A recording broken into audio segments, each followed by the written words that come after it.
Hello everyone, I'm ready to read to you chapter 7 of Pax. We are on page 56, so grab your book and turn to page 56. Here we go. Pax squirmed in pleasure at the solid, warm weight of another body nestled against his. Half awake, he sniffed to draw in the comforting scent of his boy. Instead of human, though, he found fox. He woke fully then. Curled against him, snoring, was the vixen's brother. Runt whimpered and fluffed his tail over his snout, still asleep. Pax pulled himself up sharply. He had no practice at dominance, but the situation left him no choice. Go back to your den. When Runt tried to nestle into his chest, Pax nipped him on the shoulder. Runt shook himself awake and rolled to his feet. He didn't duck his head in submission, and he made no move to leave. Play, his position invited instead. In other circumstances, Pax would have welcomed the good-natured little fox's company, but he had no interest in tangling with Bristle again, and in fact he had no interest in anything besides getting back to his humans. Pax fetched the plastic soldier he'd cached and dropped it as an offering, then warned him away again. After a final pleading look, Runt took the toy in his mouth. Pax followed him out and watched until he slipped into a hole a few tail lengths away. When the thunderstorm had hit, short but violent, with whole sheets of sky splitting open in wrathful cracks, Pax had worked his way into the shallow entrance of an abandoned den not far from the one Bristle shared with her brother before taking measure of his surroundings.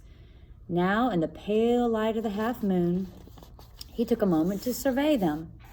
The hillside faced south. Here, the roots of the trees seemed to claw at the sandy soil like the brown knuckles of clenched fists. Tucked among them, Pax saw 3 den entrances. Above this hillside, the forest rose to the north and west, back to the road. Below, a vast grassy valley sloped away. It was an ideal location. The hillside perch provided little cover for approaching predators, while the line of trees protected the foxes from the north winds. The meadow smelled abundantly of life. As Pax took all this in, a tension deep within him loosened. It was the same way he felt as a kit when, after he'd pushed his food dish to the farthest corner of his boy's nest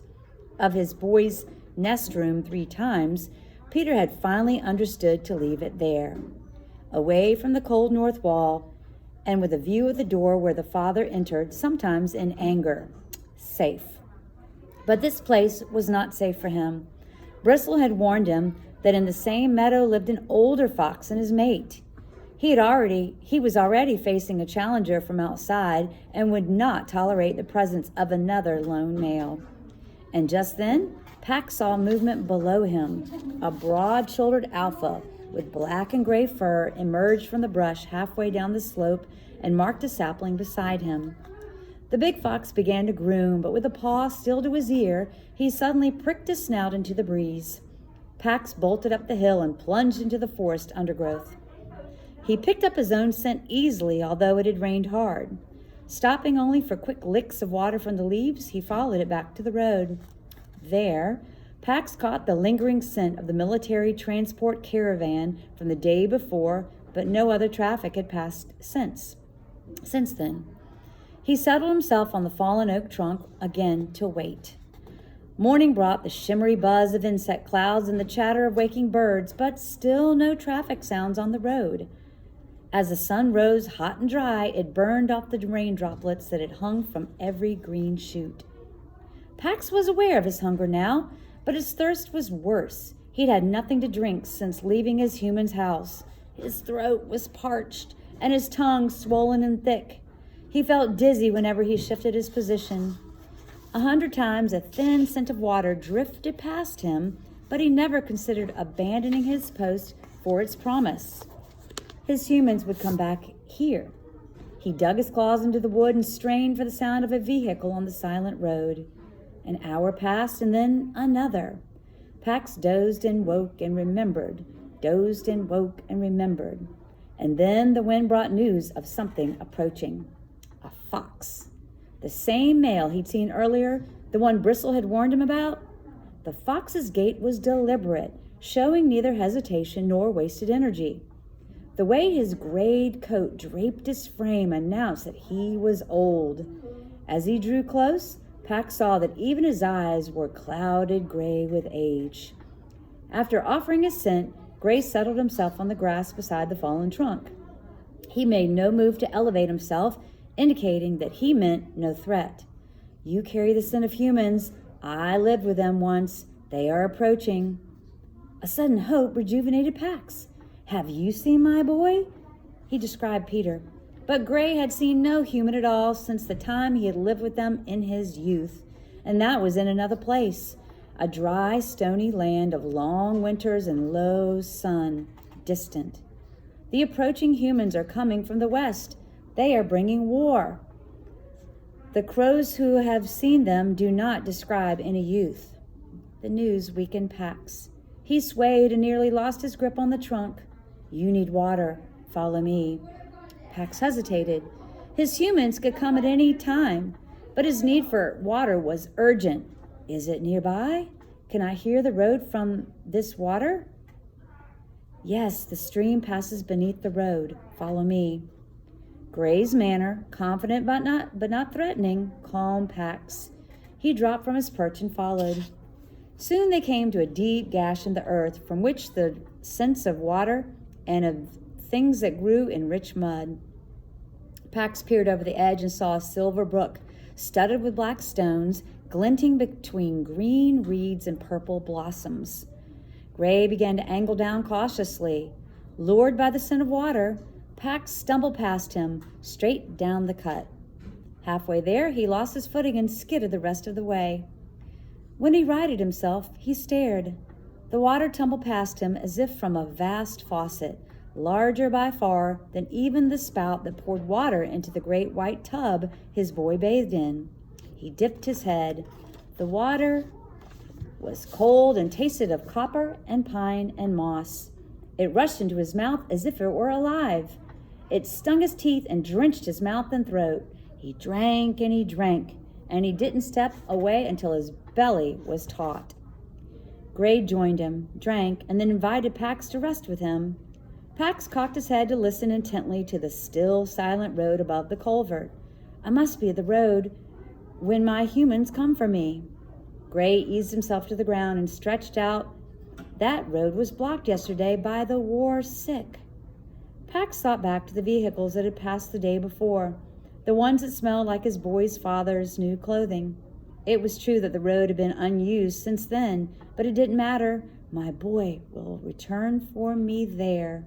No, the crows report this. The road is closed. So remember, when the words are in italics, the foxes are communicating to each other, not with words, but I guess through their fox language. Pax paced from stone to stone, thrashing his tail as he worked the puzzle. The answer came.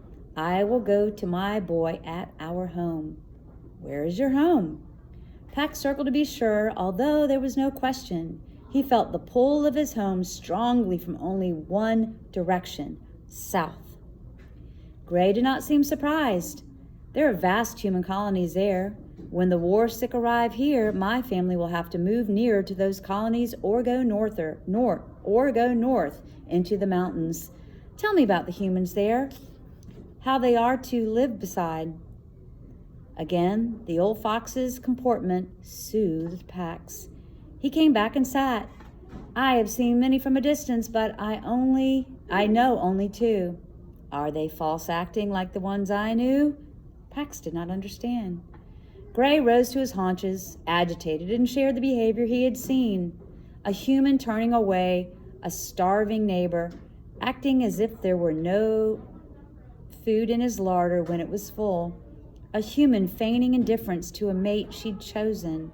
A human enticing a sheep from its flock with a soothing voice and then butchering it. Your humans do not do these things? Immediately, Pax thought of his boy's father, pulling him from the car. His voice mimicking a sense of regret Pax knew was false by the burst of lie scent he'd given off. He turned back to the brook. As it spilled over a pair of stones, the current split and then reunited in a liquid silver braid. Pax was struck by a memory. Not long after his boy had rescued him, when he was still a skittish kit, a stranger had come to the door. Pax had watched from under a table as his boy's father had greeted a woman with a long silver braid streaming over one shoulder. His smile showed all his teeth, which Pax had come to understand meant, "Welcome. I'm glad to see you. I wish you no harm." But beneath the smile, the man's body was rigid with anger and fear. Pax had been confused by this fear. The small woman was projecting nothing but kindness and concern. She kept repeating the word Pax had already come to associate with his boy, Peter, in a pleading tone. The man's full-teeth welcome smile remained frozen in place, but the room had flooded with the bitter scent of deception as he answered her. His chest had been puffed out in threat as he shut the door hard against her. I wonder what they were talking about. Pax turned to the older fox. "I've seen it. Not in my boy, never in him, but it's true of the father." The old fox seemed to age as he took this in. With visible effort, he rose on his haunches. "Are they still careless? They were careless where I lived with them." "Careless?" "They plow a field and they slaughter the mice living there with no warning. They dam a river and leave the fish to die. Are they still careless that way?" Once, when Peter's father was about to cut down a tree, Pax had watched Peter climb it to take down a nest and move it to another tree. On cold days, Peter brought fresh straw to Pax's pen. Before he himself ate, he always made sure Pax had water and food. "My boy is not careless." The old fox seemed relieved by this news, but only for a moment. "When war comes, they will be careless." "What is war?" Gray paused. "There's a disease that strikes foxes sometimes. It causes them to abandon their ways, to attack strangers. War is a human sickness like this." Pax jumped to his feet. "The war sick? They will attack my boy?" "War came to the land where I lived with humans. Everything was ruined. There was fire everywhere, many deaths, and not only of the war sick, the adult males, children, mothers, elders of their own kind, all the animals. The men who were sick with the disease spilled their chaos over everything in their path. This same thing is coming?" Gray raised his head in a howl that turned the air itself to sadness. "West of here, where the war is already, where the humans are killing each other, the land is completely ruined. The crows carry the news. The rivers are dammed. The earth is scorched bare. Not even briars will grow. Rabbits and snakes, pheasants and mice, all creatures killed." Pax leaped to the path. He would find his boy before this war came. Gray followed. "Wait, I will travel south with you to search for a new home. Follow me back first." "Back to the meadow?" "No, the vixen warned me not to return." "The vixen will never welcome you because you have lived with humans." Pax then caught a quick flash of the same scene he'd watched pass between the vixen and her brother. A cold, howling wind. A mated pair of foxes in great distress. A cage of steel clamps. Blood staining snow. And then, abruptly, nothing. "But she's not dominant. Follow me back. We will rest and eat, then leave tonight." Gosh, this was a little confusing. I need to reread this chapter, and I suggest that you do the same. So they are making reference to war. They're making reference to scenes that occurred in a place that the old fox had been before. So I definitely think it would be good for you to go back and reread it, and we will move on next time to Chapter 8 of Pax. See you later.